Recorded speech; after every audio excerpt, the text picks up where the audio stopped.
So, good afternoon po sa Gabos, Banwa Napili.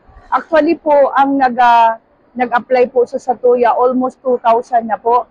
So, sa 2,000 pong iyan, naka 460 na po kita.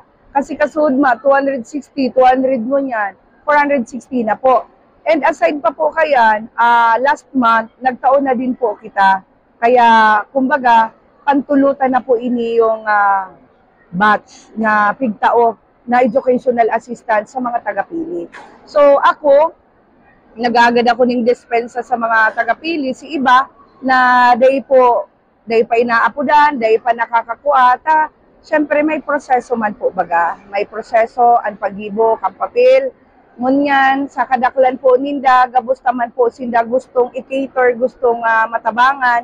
Pero hinay-hinay ta medyo ang budget limitado. Pero day maghadit ang iba, tayo nguwaon ta po nagabusinda makaresibi.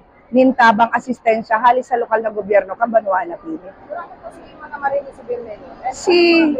Opo, sa elementary po, kaaramtaman na medyo mamantalagang kagastusan ang elementary, pero tinananta po yan ng asistensya dahil sa ngunyan na krisis, pagtios, so aramtaan mga magurang, igwa pa man talagang kagastusan. Kaya tinananta po siya ng kantidad 2,000 pesos.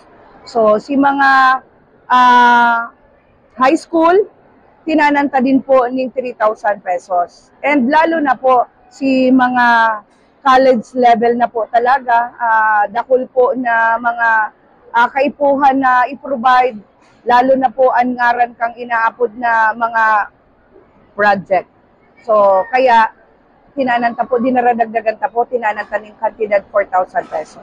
Kasi po, Mayor, kahit po po pero problema, ano po sa mga kaipuan yung daron para po masamasun po pang batch na ma-receive po kayo nitong Importante po si ID, kang beneficiary, kang aki. So kung di man pwede si aki, ako nag-eskwela, kung si mama, si lola, si papa ang ma-receive, dapat daradara si ID kang aki. Kung mayong ID si Aki, birth certificate kang Aki, kaipuhan, daradara, kan makua, plus ID kan makua. Kasi po, yan nagpapatutuo na talagang sinda po itong beneficiary ito.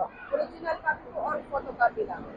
Okay man po, photocopy, okay man original po. Pwede man. Basta talagang, yun man talaga to. Kung igwang original, di original. Kung igwang photocopy, pwede na po ang photocopy. Nadaw ko na sa mga mensahe mo, kung anong mensahe mo sa mga kakiyan na recipient kaniyong educational assistance mo? So, kita po, ako bilang ina kang Banwa Napili, talagang pinupursigita po na ang mga kakian ta makapag-adal, makapagtapos, dahil inot na inot, kita po, lalo na ang mga kamagurangan na mayo man talagang sufisyenteng maipapamana sa mga kaakian, sa indasan ng mga tinapusan, ang mga inadalan sa naninda.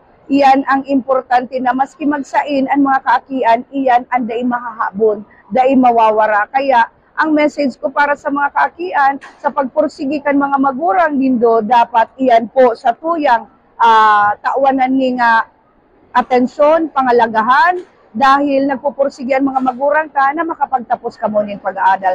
Sa ngapit na panahon, dapat kitaman po ang matabang sa satong mga magurang.